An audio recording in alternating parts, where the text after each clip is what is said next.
पण विशेष आर्थिक पॅकेज मंजुरीसाठी शासनाकडे शिफारस करावी। सध्या पाचवी तालुक्यात कोल्हापूर जिल्ह्यामध्ये असं पूर एक 4 वर्षांपूर्वी झालेला होता। त्यावेळेला महाराष्ट्र शासनाकडून सांगली जिल्ह्याला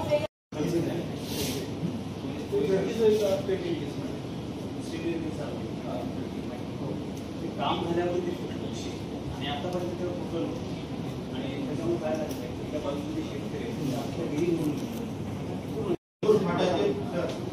फाटाचे आणि निवड आवश्यक आहे।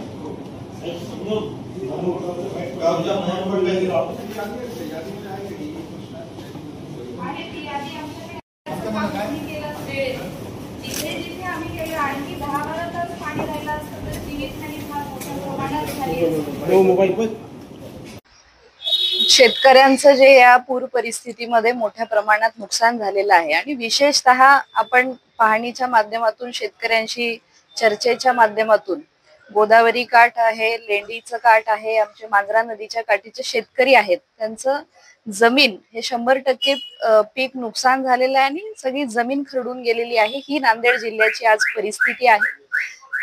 जिल्हाधिकाऱ्यांच्या माध्यमातून शासनाकडे एक शिफारस व्हावी की या नदीकाठच्या शेतकऱ्यांचं जे नुकसान झालेलं आहे आणि तेलंगणाच्या पोचमपाडच्या बॅकवॉटरचं आणि निजाम सागरच्या डॅमचं जे पाणी येऊन शेतकऱ्यांचं नुकसान झालेलं आहे त्यासाठी शासनाकडून एक विशेष आर्थिक पॅकेज या सर्व 5-6 तालुक्यातील शेतकऱ्यांना मंजूर व्हावं ही शिफारस आपल्या नांदेड जिल्ह्याच्या माध्यमातून शासनापर्यंत जावी आजच्या मीटिंगचा विषय होता।